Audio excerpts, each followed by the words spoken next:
Hello, everybody. Oh, let's move this a little bit. OCD kicking in. There you go, Brady.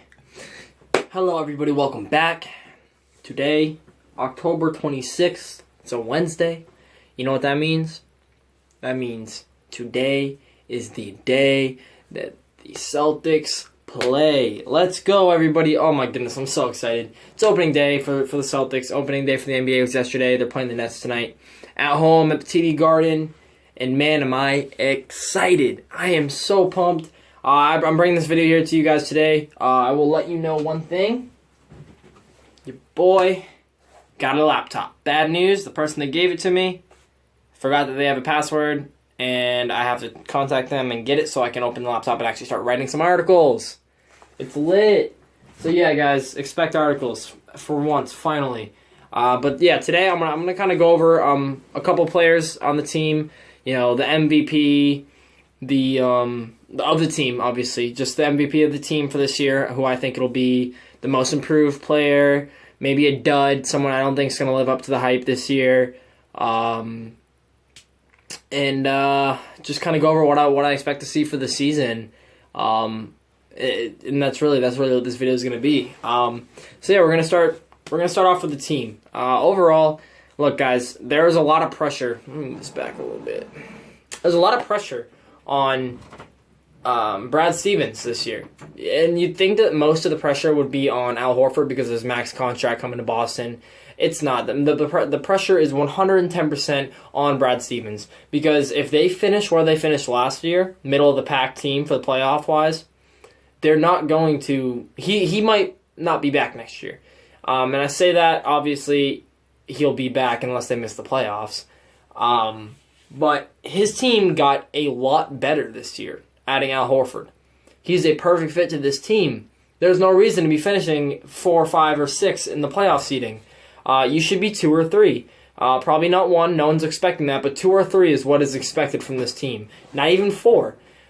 When you improve your team that much by bringing in someone like Al Horford and Jaylen Brown, the rookie, who is performing way beyond what everyone's expecting from him to, has expected him to, you should be at number 2 or number 3 in the East. Because after the Cleveland Cavaliers at the top, it's a big group of teams. You know, it's a big group of teams. And I think the Celtics, the Pacers, maybe the Raptors are those teams fighting for that 2 and 3 spot. So there's no excuse. The pressure will be on if they don't get there. I want to put that out there, but I do believe they will be that 2 or 3 seed. That is what I expect for them this year, barring injury, of course. Yeah, that's definitely what I'm seeing from them this year. Now, when it comes to specific players, I'm excited. The things I'm excited for. I am very excited for Jaylen Brown. Obviously, he's a rookie. He was the number 3 overall pick. He has shown already more than you expected to have seen from him as of right now. And he has a chance to carve out a very large role and be a future cornerstone of your team. So you want to see what you can get out of him. So that's obviously right there someone to be excited about. Al Horford. Obviously, I'm excited about Al Horford because he's a perfect fit for this Boston Celtics team. It's not even funny. You could not drop a center/power forward that fits this team perfectly, just because of what he can do and what Brad Stevens likes to do with the ball, and on defense. He likes to have bigs that can guard multiple positions. Al Horford can do that. He likes to have multiple people bring the ball up the court. He doesn't have a specific system. He can do that. He likes big men that can shoot and play the high pick and roll. He can do that. He can do it all. When it comes to what this team really wants from a center/power forward, he can play the power forward and the center. That's another thing. Versatility in the Brad Stevens offense or Brad Stevens team. That's huge. So yeah, that right there, he's a perfect fit, and how it works out is something that I'm excited to see, and we're gonna see it tonight. We're gonna see all this tonight. That's one of the biggest things for me, right there. Now another thing I'm excited to see is this is kind of like my sleeper. My sleeper for the season is Kelly Olynyk. I have been very critical of Kelly Olynyk for a while now, and for good reason. I mean, he came out of college. I think he went to Marquette, but I could be wrong. He came out of college and he was supposed to be that big man, 4'5", that can shoot the ball and play fast-paced offense, but he hasn't been that. And his defense is not good enough to keep him on the court if his offense isn't performing up to par. He's been injured every now and then. We're waiting on Kelly Olynyk. The reason we haven't given up on Kelly Olynyk, I feel like, is because we've seen improvement every now and then from him. Every once in a while he'll not every once in a while, I'm sorry. He's slowly improving, is what I'm saying. So we haven't given up. Now, the reason he's my sleeper is because we just signed a man, and Al Horford, that literally, if you could build up someone that has the skill set that you want to see Kelly Olynyk develop, it's Al Horford. Obviously it's a little different, but Al Horford can shoot the three. He's a great mid-range shot. He's an athletic big man that can guard multiple positions. You're not asking Kelly Olynyk to be Al Horford, but you want a poor man's Al Horford out of him, obviously. And if there's anyone that can show him the ropes as to how to be that stretch big man and really performed up to his capability, I think it would be Al Horford. So I'm really excited to see Kelly Olynyk under the wing of Al Horford this season. That's one thing I'm looking forward to seeing for sure, and I think that will really benefit him this season. And we could see we've seen steady progress, slow but steady, and I think this could be a big jump this year. So he's my sleeper of the season. My dud of the season. This has been a hard one because there's no one on this team that I think is going to considerably underperform. So what I had to do is I said, okay, what are people's expectations? And I took my expectations because I can't guess what your expectations are. Am I right? So my expectations are that Marcus Smart finally becomes the player that we want him to be.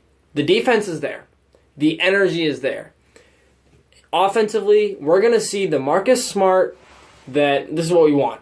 The Marcus Smart that drives to the hoop, that uses the glass, scores off the glass, wears down the defender by bodying him into the paint, back to the basket, D-Wade style, and kind of say, screw the jump shot, I'll shoot it if it's given to me, but I'm going to wear out my defender by making plays on defense and grinding him down offensively and bodying him into the paint and slashing to the rim. That's what I'm going to do. But you know what?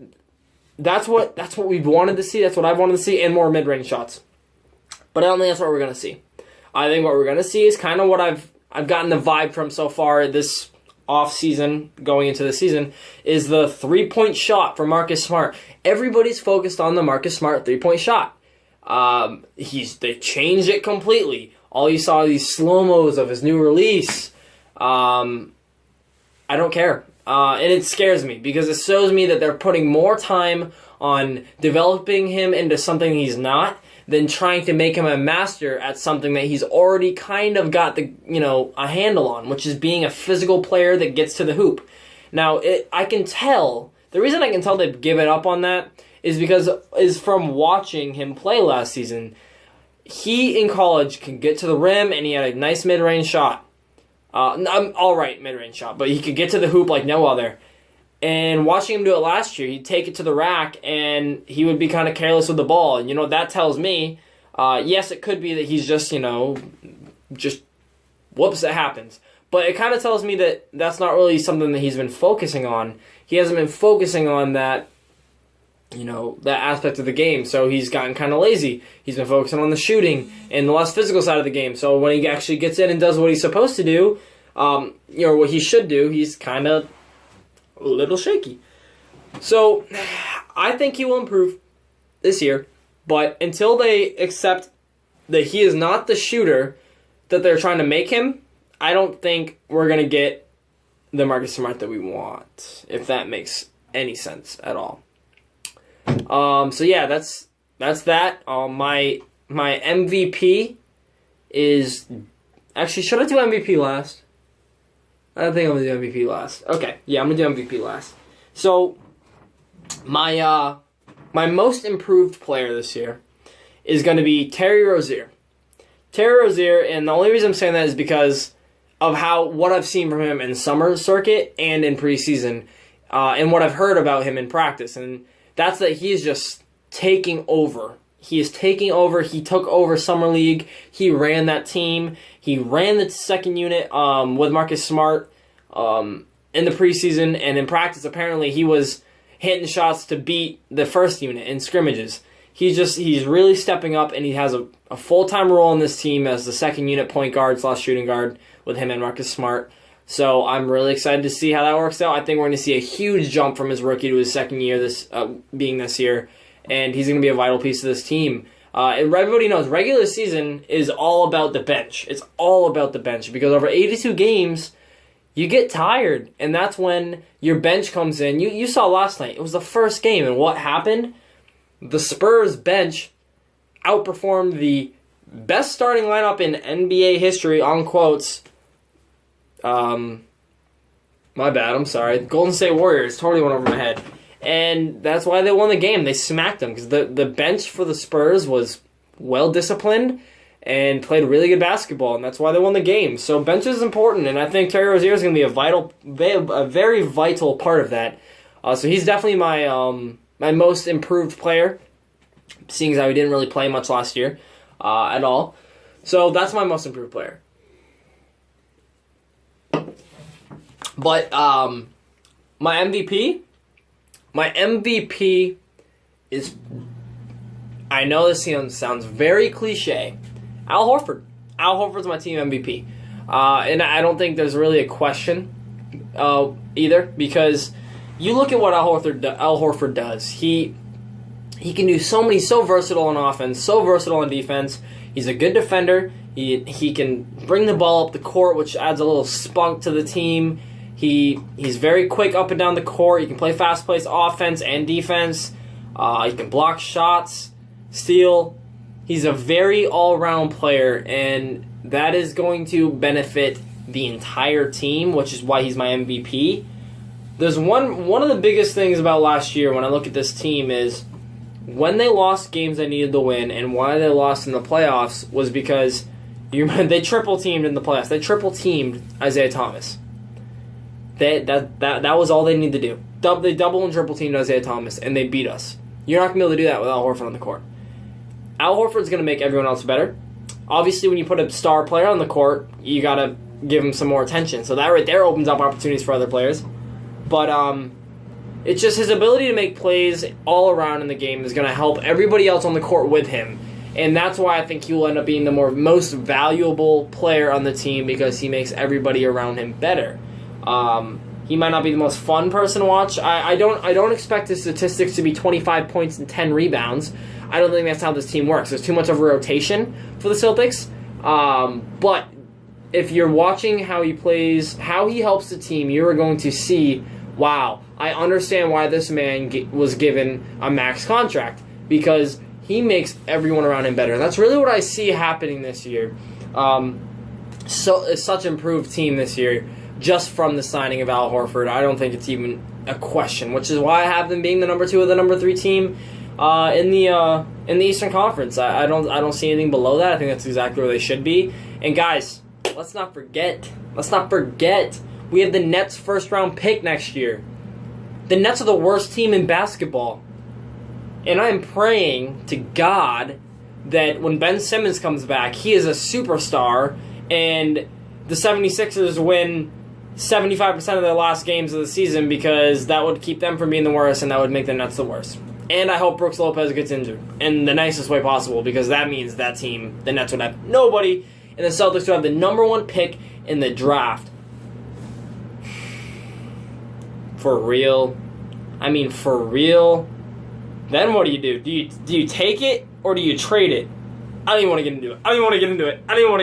I'm just getting excited. Guys, first game tonight, we got the Brooklyn Nets. Get excited. Get happy. TheBeantownExpress.com. TheBeantownExpress.com. Look at the site. This video will be up before game time. Have a great day, everybody.